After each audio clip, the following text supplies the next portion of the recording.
I look like I'm the man. What's up sa inyo mga boss? Welcome back ulit dito sa channel. So today may tutorial ako para sa mga CapCut user dyan natin na subscriber, no? So bago natin simulan, kung hindi ka pa nakakapag-subscribe dito sa channel, mag-subscribe ka na para maging updated ka sa mga susunod pa natin na video. Okay, so start na agad tayo. So unang-una maglagay lang kayo ng music at saka black background. So one by one yung nilagay ko. Okay, so una natin gawin, maglagay muna tayo ng text layer. Text. And punta muna kayo sa font. Then hanapin nyo to, yung font stain. Nasa baba lang naman yan kung makikita nyo. Ayun yung isa sa mga font na gagamitin natin, no? Okay, so lagay na natin yung lyrics.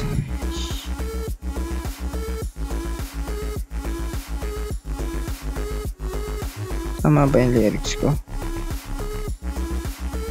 And then check muna natin. So maglagay muna tayo ng animation na para i-duplicate na lang natin yung layer. So sa animation, depende na sa inyo, marami kayong pagpipilian dito. Pero yung basic muna, fade in muna, and then lagay nyo lang sa 0.5 or 0.4. Then yung out, fade out din. Sa pinakababa lang yan. Fade in and fade out, no?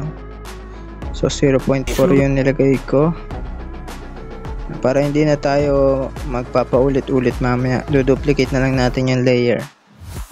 Okay, so ngayon ilagay muna natin siya dito sa gilid, panang gilid. Then duplicate natin. Then adjust. Tapos baguhin natin yung font, no? So ang gagamitin ko is ito na lang, Poppins. So kayo nang bahala kung paano nyo gagawin. Example lang naman to. Kayo na lang din mag-design, no? Kung gusto nyo paganya, kung gusto nyo nasa taas, nasa baba, kayo nang bahala.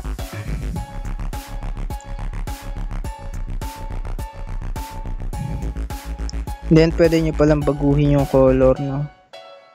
Ito muna tayo sa style. Marami naman pagpipili ang color dito.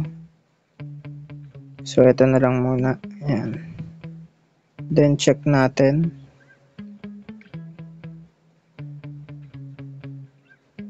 Then duplicate na lang ulit tayo. So hindi na tayo maglalagay ng animation kasi nga dino-duplicate na lang natin yung layer. Then baguhin natin yung lyrics.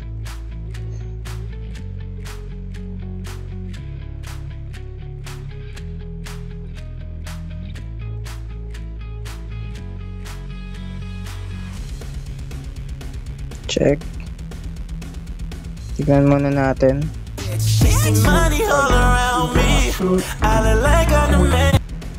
Okay, pagka okay na,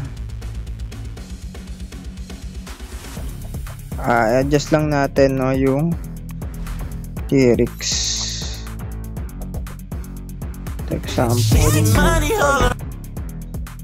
And then gawa ulit tayo. So duplicate nyo na lang para hindi na kayo mahirapan.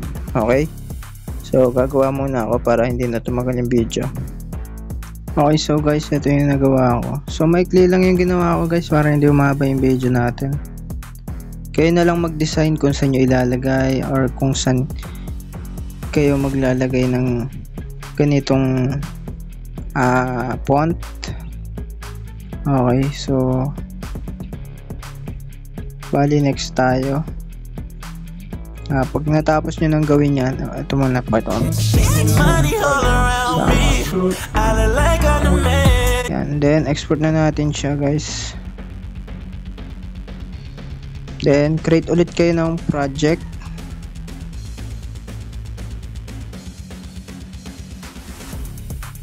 Add lang natin.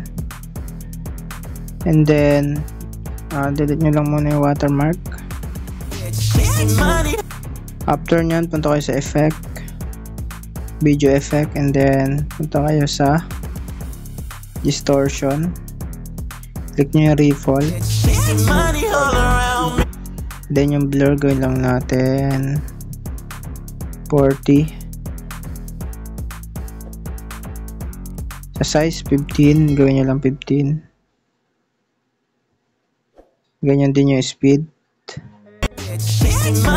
Tapos intensity, babaan lang natin ng konti lang. So check nyo lang, and then extend nyo lang or adjust nyo lang yung video effects. So yan.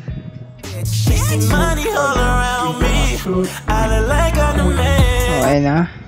Oh, wait lang, may add pa. Then export na ulit natin yan, guys.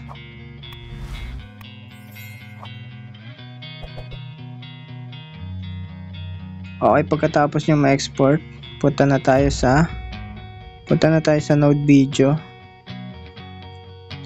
Then maglalagay lang tayo ng glow dito and raindrops. So add lang natin yung media video natin na bagong export.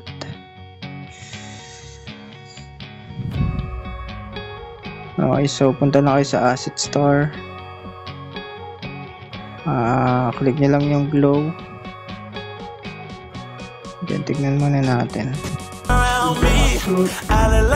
Basta rin babaan nyo lang. And then yung intensity, depende na sa inyo. So ako lalagyan ko na 0.2. And then yung threshold, pwede nyo taasan, pwede nyo babaan. And kayo nang bahala. So balik na lang natin. And then add ulit.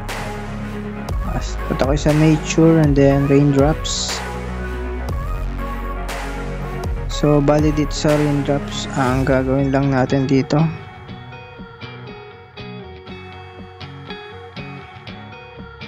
wait lang, tignan muna natin.